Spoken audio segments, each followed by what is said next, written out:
Hello, नमस्ते, आदाब और सत श्री अकाल। मेरा नाम पूनम अग्रवाल है और एक्सप्लेन एक्स में आपका स्वागत है। अगर आपने चैनल सब्सक्राइब नहीं किया है तो प्लीज कर लीजिए। Thank you so much. Association for democratic reform, जो कि पिटिशनर है बिहार एसआईआर वाले मुद्दे पर, उन्होंने इलेक्शन कमीशन के एफिडेविट पर, जो कि इलेक्शन कमीशन ने मंडे को ही फाइल किया था 21 तारीख को, उस पर इन्होंने एक रिस्पॉन्स यानी कि रिप्लाई फाइल कर दिया है सुप्रीम कोर्ट में। और ये रिप्लाई कल रात, देर रात, अगर मैं बात करूं, आज है 26 जुलाई, तो कल 25 जुलाई को ही कल देर रात उन्होंने ये रिप्लाई सुप्रीम कोर्ट में फाइल कर दिया है। जैसे कि आप सब जानते हैं कि 28 जुलाई को ये मैटर सुप्रीम कोर्ट में हियरिंग के लिए आएगा। एफिडेविट जो कि इलेक्शन कमीशन ने फाइल किया था, उसमें उन्होंने क्या कहा था उसके बारे में मैंने ऑलरेडी एक वीडियो बना लिया है। अगर आप चाहें तो प्लीज उसे जाकर देखें कि आखिर ईसी ने क्यों एफिडेविट में ये कहा कि आधार और वोटर आईडी कार्ड और राशन कार्ड को वो एक्सेप्ट नहीं करेंगे। उनका मेन यही रीजनिंग रहा कि ये तीनों डॉक्यूमेंट्स बोगस यानी कि फेक बन सकते हैं। और डिटेल्स में मैंने इस पे बात की, तो आप प्लीज उस वीडियो को देखिए और जानिए कि इलेक्शन कमीशन ने क्या कहा था। आज हम इस वीडियो में बात करेंगे कि पिटिशनर एडीआर ने अपने जवाब में क्या कहा है सुप्रीम कोर्ट के, और इसको मैं ब्रेकअप कर दूंगी छोटे छोटे पॉइंट्स में, क्योंकि ये जो एफिडेविट इन्होंने दिया है कोर्ट में, ये 500 से भी ज्यादा पेजेस का है। उसमें काफी सारे अटैचमेंट्स, एनेक्स्चर्स लगे हुए हैं डॉक्यूमेंट्स के। तो मैं इसको मेनली 7 to 8 पॉइंट्स में ब्रेकअप करके आपको बता देती हूँ। ये काफी इन्होंने डिटेल्ड रिप्लाई दिया है इलेक्शन कमीशन के एफिडेविट में। पहले तो ये पहला पॉइंट जो कि ये बता रहे हैं इस पर्टिकुलर मैटर में, जैसे कि आपको पता ही होगा कि इलेक्शन कमीशन ने ऑलरेडी प्रेस रिलीज के थ्रू ये बताया है कि लाखों की तादाद में लोगों का नाम डिलीट हो रहा है इस मैटर में, एसआईआर में, क्योंकि कई लोग मर चुके हैं, कई लोग परमानेंटली माइग्रेट कर गए हैं। परमानेंटली माइग्रेट का मतलब क्या होता है ये तो उन्होंने क्लियरली नहीं कहा है, लेकिन उन्होंने ये कहा है इस कारणवश उनका नाम डिलीट किया जा रहा है। उस पर भी मैंने एक वीडियो बनाया, आप उसे देख सकते हैं। तो अब जो एफिडेविट इन्होंने एडीआर ने फाइल किया, उसमें उन्होंने कहा है कि जो summary revision, special summary revision हुआ था 7 जनवरी 2025 में, उस पर्टिकुलर समरी रिवीजन में इलेक्शन कमीशन ने ऑलरेडी ये कहा था प्रेस रिलीज के जरिए कि 12 लाख से ज्यादा लोगों को ऐड किया गया है और करीब करीब 4 लाख लोगों को डिलीट किया गया है फॉर सम रीजंस, चाहे वो मर गए हो, चाहे उनके पास प्रॉपर प्रूफ ना हो, जो भी कारण हो उसके कारण डिलीट किया गया। तो ये नंबर आपका है जनवरी 2025, जो कि एसएसआर इलेक्शन कमीशन ने किया था। तो अब ये जो नंबर्स आ रहे हैं अचानक से, इतने सारे लोग, वो भी एक महीने के रिवीजन में, एसआईआर में उन्होंने कहा है कि लाखों की तादाद में 20 से 22 लाख लोग मर गए अकॉर्डिंग टू दैट डॉक्यूमेंट, और 30 के आसपास लोग माइग्रेट कर गए। तो ये कैसे फिगर आ रहा है, क्या रीजनिंग है, किस तरह से ये कर रहे हैं? या तो फिर वो जनवरी में सही तरीके से उन्होंने एसएसआर नहीं कंडक्ट किया होगा।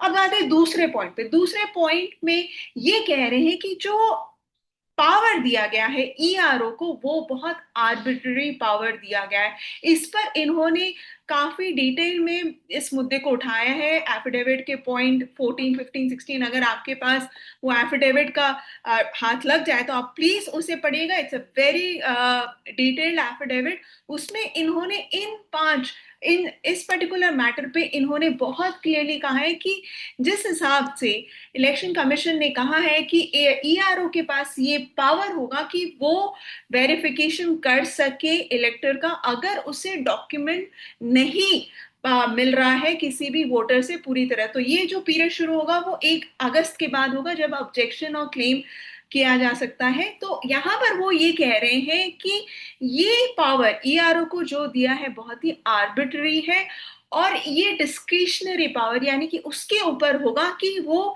किसी को भी इंक्लूड, किसी भी वो इंसान को वोटर के तौर पे इंक्लूड कर सकता है या डिलीट कर सकता है। उनका ये भी कहना है कि ये पावर देने के पीछे ये पॉसिबिलिटी है कि ईआरओ इस पावर को मिसयूज करे। और इन्होंने ये भी कहा है कि क्योंकि यहाँ पर प्रॉपरली डिफाइन नहीं किया है इलेक्शन कमीशन ने कि क्या क्या पैरामीटर्स होंगे उसका रिजेक्शन या एडिशन के पीछे, वो पैरामीटर्स अगर मिसिंग होने के कारण पॉसिबिलिटी ऑफ मिसयूज बहुत हाई हो जाता है। तो ये पर्टिकुलर इशू को इन्होंने हाईलाइट किया है और साथ में उन्होंने ये भी कहा है कि एक एआरओ के पास कम से कम 3 लाख वोटर्स के नाम होंगे जिसको उसे वेरीफाई करना होगा, और ये फिजिकली और प्रैक्टिकली पॉसिबल नहीं हो सकता है एक इंसान के लिए इतने सारे लोगों को वेरीफाई करना, वो भी इतने कम समय में। तो ये एक इशू पर उन्होंने काफी जोर और शोर से विद डॉक्यूमेंट्री प्रूफ इसको बताया है कि ईआरओ को ये जो पावर दिया जा रहा है ये कहीं ना कहीं बहुत बड़ा प्रॉब्लम खड़ा कर सकता है, और इसको चैलेंज करने के लिए भी वोटर के पास ज्यादा समय नहीं होगा, क्योंकि 1 अगस्त से लेकर 30 सितंबर तक फाइनलाइजेशन हो जाएगा। 1 अगस्त को ये ड्राफ्ट रोल इशू करेंगे इलेक्शन कमीशन, और फिर इंसान कोई भी कि जिसका नाम नहीं होगा वो जाके क्लेम ऑब्जेक्शन कर सकता है रेस। लेकिन ये जो पीरियड है, इस पीरियड में वो वोटर पहले इलेक्टर के पास जो ईआरओ के पास जाएगा, फिर उसके बाद अगर उसका नाम फिर भी नहीं ऐड होता तो फिर उसके पास और भी पावर्स हैं, वो जाके उसको चैलेंज कर सकता है। लेकिन ये पीरियड बहुत कम होगा एक वोटर के लिए। और दूसरी बात ये भी है कि क्या वोटर इतनी मेहनत करेगा अपना नाम जुड़वाने के लिए। तो ये बहुत सारे प्रैक्टिकल प्रॉब्लम्स हैं जो कि सामने आ रहे हैं। इसके बाद आते हैं दूसरे पॉइंट और तीसरे पॉइंट पर कि कई कई सारी जगह से ये सुनने में आया है कि एक्नॉलेजमेंट नहीं दिया जा रहा है, यानी कि कोई भी वोटर इन्यूमरेशन फॉर्म जब जमा कर रहा है बीएलओ के पास, उसको किसी तरह की रिसीट नहीं मिल रही है कि जी कि हाँ मैंने जमा कर दिया है इन्यूमरेशन फॉर्म। तो ये एक्नॉलेजमेंट जो नहीं मिल रहा है लोगों को, उससे भी बहुत बड़ा सवाल उठ रहा है कि कल को अगर सवाल उठता है कि पर्सन ए ने उन्होंने तो जमा कर दिया है अपनी तरफ से इन्यूमरेशन फॉर्म, लेकिन बाद में ये पता चलता है कि भाई उनका इन्यूमरेशन फॉर्म तो अपलोड ही नहीं हुआ, तो उस केस में क्या होगा। तो एक्नॉलेजमेंट के बारे में इनफैक्ट इलेक्शन कमीशन ने अपने नोटिफिकेशन में क्लियरली कहा था, और उन्होंने अपने एफिडेविट में भी ये कहा था कि एक एक्नॉलेजमेंट लेटर दिया जाएगा, रिसीट दी जाएगी हर वोटर को जो एन्यूमरेशन फॉर्म भर के दे रहा है। तो आखिर ये एक्नॉलेजमेंट लेटर क्यों नहीं दिया जा रहा है? इनफैक्ट मैंने भी बिहार में कई लोगों से बात की, उन्होंने भी यही सेम इश्यू को बताया, और कई सारे मीडिया रिपोर्ट्स भी आए इसके ऊपर कि एक्नॉलेजमेंट रिसीट आखिर क्यों नहीं दिया जा रहा है। तो इसके बाद हम आते हैं कि इन चौथे पॉइंट पे इलेक्शन कमीशन ने कहा है कि उन्होंने बहुत सारे इनफैक्ट 99% ऑलमोस्ट उन्होंने एन्यूमरेशन फॉर्म वोटर्स के अपलोड कर दिए हैं। अब ये फिगर फैक्ट्स एंड फिगर्स वो दे रहे हैं, बहुत अच्छी बात है, लेकिन फैक्ट्स एंड फिगर्स जो आप दे रहे हो उसमें ये क्लियरली नहीं बता रहे हैं कि कितने लोगों ने एन्यूमरेशन फॉर्म विथ डॉक्यूमेंट्स दिए और कितने लोगों ने विदाउट डॉक्यूमेंट्स दिए। ये एक बहुत ही इंपॉर्टेंट चीज है, क्योंकि बिना डॉक्यूमेंट्स के जिन्होंने अपलोड करवाया है अपना एन्यूमरेशन फॉर्म, उसका कोई मतलब ही नहीं है, आपका नाम फिर भी ड्राफ्ट रोल में नहीं आएगा। तो बिना डॉक्यूमेंट्स के ईआर अपलोड होने का कोई मायने नहीं है, कोई मतलब नहीं है। आपके एन्यूमरेशन फॉर्म का तभी मतलब होगा जब आप उसे डॉक्यूमेंट्स के साथ सबमिट करते हैं। तो ये जो फिगर है, ये परसेंटेज इलेक्शन कमीशन ने अभी तक नहीं दिया है। इनफैक्ट आपने देखा ही होगा, बहुत सारे रिपोर्ट्स भी आए हैं, सीनियर जर्नलिस्ट अजीत अंजुम ने जो वीडियोस किया था उसका भी मेंशन इस पर्टिकुलर एफिडेविट में किया गया है। इसमें कहा गया है कि उन्होंने जो वीडियो किया बिहार में जाकर, उसमें ये दिखाया गया कि कई सारे एन्यूमरेशन फॉर्म्स को वहां बैठे इलेक्शन ऑफिसर ही भर रहे थे in the absence of the voter. अब सवाल यही उठ रहा है कि आखिर ऐसे अगर एन्यूमरेशन फॉर्म्स भर के अपलोड किए जा रहे हैं तो उसका तो कोई बेसिस ही नहीं है। और ये एक नहीं कई सारे वीडियोस उन्होंने बनाए, और इनफैक्ट उनके ऊपर एक एफआईआर भी दर्ज कर दिया गया। इलेक्शन कमीशन ने ये कंप्लेंट किया कि वो बाधा दे रहे थे इलेक्शन ऑफिसर्स के काम के बीच में, सरकारी ऑफिसर के काम के बीच में। तो मुद्दा ये है कि ये जो एन्यूमरेशन फॉर्म का फिगर ये दे रहे हैं, इसका कोई बेसिस नहीं है जब तक हमें ये ना पता चले कि कितने लोगों ने एक्चुअली डॉक्यूमेंट्स, यानी कि वो 11 डॉक्यूमेंट्स के साथ फॉर्म, वो 11 डॉक्यूमेंट्स में से कोई एक डॉक्यूमेंट के साथ फॉर्म भर के जमा किया है। अब आते हैं पांचवें पॉइंट पे। पांचवें पॉइंट में इन्होंने जो इलेक्शन कमीशन के एफिडेविट में इन्होंने कहा है अपने एफिडेविट में कि 2003 बिहार एसआईआर जो चल रहा था उसके ऊपर इन इलेक्शन कमीशन ने कहा कि उस दौरान ये डॉक्यूमेंट्स मांगे गए थे जो उन्होंने लिस्ट के, NRC register certificate, citizenship certificate, valid passport या बर्थ सर्टिफिकेट। तो ये 4 डॉक्यूमेंट्स का उन्होंने जिक्र किया है और कहा है कि 2003 में भी यही डॉक्यूमेंट्स मांगे गए थे, लेकिन अपने एफिडेविट में इलेक्शन कमीशन ने इस पर्टिकुलर नोटिफिकेशन को अटैच नहीं किया है। तो हमने भी, कई जर्नलिस्ट ने भी इलेक्शन कमीशन की वेबसाइट में जाके ढूंढा उस पर्टिकुलर ऑर्डर को, लेकिन वो ऑर्डर इलेक्शन कमीशन के वेबसाइट पे हमें नहीं मिला। अब बात ये है कि अगर आपने ये फॉलो किया तो उसको आपने अपने एफिडेविट में अटैच क्यों नहीं किया। तो अब पिटिशनर्स ये चाह रहे हैं कि ये पर्टिकुलर डॉक्यूमेंट को वो कोर्ट में प्रोड्यूस करें और अपने जो आर्ग्यूमेंट है उसको प्रूव करें कि जी हाँ, हमने यही फॉलो किया था। और साथ में इन्होंने, पिटिशनर ने एक चीज और जो मेंशन किया है, इनफैक्ट मैंने इस पर वीडियो बनाया है पहले, आप जाके देख सकते हैं कि 2 डॉक्यूमेंट्स आपको मिलेंगे इलेक्शन कमीशन के वेबसाइट में जो कि 2004 के हो सकते हैं, 2003 या 4 के हैं, जिसमें जो इंटेंसिव रिवीजन कैरी आउट किया गया था नॉर्थ ईस्ट के कई सारे स्टेट्स में और जम्मू कश्मीर में, उस दौरान क्या प्रोसीजर फॉलो किया गया था, वो ही डॉक्यूमेंट को इस पर्टिकुलर एफिडेविट में भी अटैच किया है पिटिशनर ने, और कहा है कि उस रिवीजन, इंटेंसिव रिवीजन में कहीं भी सिटीजनशिप प्रूफ का डिमांड नहीं किया इलेक्शन कमीशन ने। अब आते हैं आधार पर। अब आधार और वोटर आईडी कार्ड और राशन कार्ड हम सब के पास होता है, मतलब एटलीस्ट 1 या 2 डॉक्यूमेंट इनमें से हम सबके पास है, और ये डॉक्यूमेंट सरकार इशू करती है। इनफैक्ट आप अपना इनकम टैक्स भी नहीं भर सकते बिना आधार कार्ड के, अब ये सिचुएशन हो चुका है।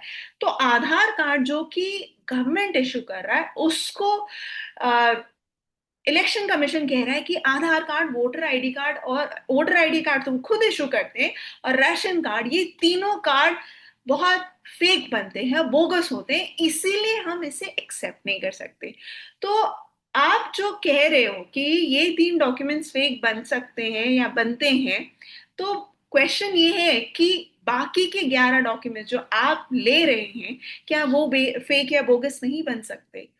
कोई भी कह सकता है गारंटी के साथ कि ये 11 डॉक्यूमेंट्स में से कोई भी डॉक्यूमेंट्स फेक या बोगस नहीं बन सकते, तो बात अलग है, लेकिन ऐसा नहीं है। तो पिटिशनर ने ये कहा है कि अगर ये 3 डॉक्यूमेंट्स बनते हैं तो बाकी के डॉक्यूमेंट्स भी बनते हैं, तो इनकी जो रीजनिंग है for not accepting these documents is baseless.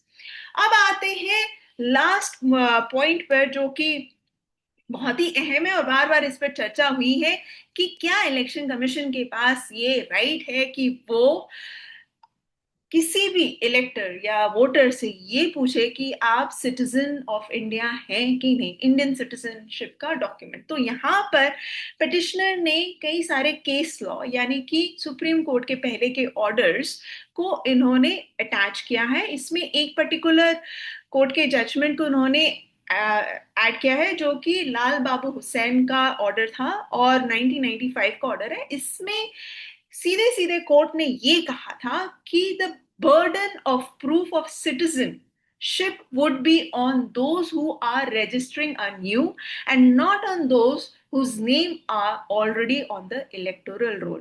यानी कि उन्होंने ये सीधे सीधे कहा कि जो नए वोटर अपना नाम ऐड करवाना चाह रहे हैं लिस्ट में, उनका ये होगा, उनको अपना सिटीजनशिप प्रूव करने इलेक्शन कमीशन के सामने करना होगा, ना कि उन वोटर्स को जिनका नाम ऑलरेडी लिस्ट में है। तो यहाँ पर जो एसआईआर में हो रहा है, यहाँ पर तो इलेक्शन कमीशन हर वोटर से ये चाह रहा है कि वो अपना सिटीजनशिप प्रूफ इलेक्शन कमीशन को दे, तभी वो उनका नाम ऐड करेंगे। तो ये मोटा मोटा ये 7 पॉइंट्स या 7 या 8 पॉइंट्स आप कह सकते हैं, इस पर्टिकुलर एफिडेविट में पिटिशनर ने कहा है कि ये बेस जो बना रहा है इलेक्शन कमीशन अपने इन डॉक्यूमेंट्स, यानी कि आधार, वोटर आईडी कार्ड या राशन कार्ड को नहीं एक्सेप्ट करने के पीछे, और जिस तरह से बिहार एसआईआर क्रिया चल रहा है, उससे ये क्लियरली प्रूव होता है कि कई लोग अपना वोटिंग राइट खो देंगे, जो कि एक बहुत ही बड़ा प्रॉब्लम है। It's a big problem, fundamental right हमारा जेपरडाइज हो जाएगा। तो वो चीज इन्होंने बार बार इलेक्शन कमीशन के रिप्लाई में कहा है पिटिशनर्स की कि इस पर विचार करने की जरूरत है। End of course time frame, period, और जिस तरह से एसआईआर को कंडक्ट किया जा रहा है बिहार में, उस पे कई सारे सवाल पिटिशनर्स ने उठाए हैं अपने रिप्लाई में।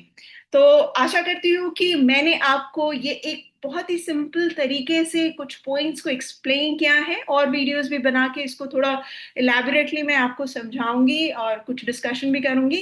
फिलहाल मुझे लगा कि ये सारे पॉइंट्स आप तक पहुंचना बहुत जरूरी था, इसलिए मैंने ये वीडियो पहले बनाया। अब पूरी उम्मीद सुप्रीम कोर्ट पर है, जो कि 28 तारीख को हियरिंग के लिए आएगी, जब मैटर तब पता चलेगा कि आखिर कोर्ट क्या कहता है इस मैटर पे। लेकिन कुल मिला के बात यह है कि बिहार में चल रहे एसआईआर पे बहुत सारे सवाल उठ रहे हैं, और जिस तरह से इसे कंडक्ट किया जा रहा है उस पे कई सारे क्वेश्चंस ना सिर्फ ऑपोजिशन बल्कि लोग भी उठा रहे हैं। So please do like share this video, लोगों से शेयर करिए, जनता से शेयर करिए, क्योंकि बिहार में जो एसआईआर चल रहा है सिर्फ बिहार तक सीमित नहीं रहेगा, पूरे देश में भी चलेगा।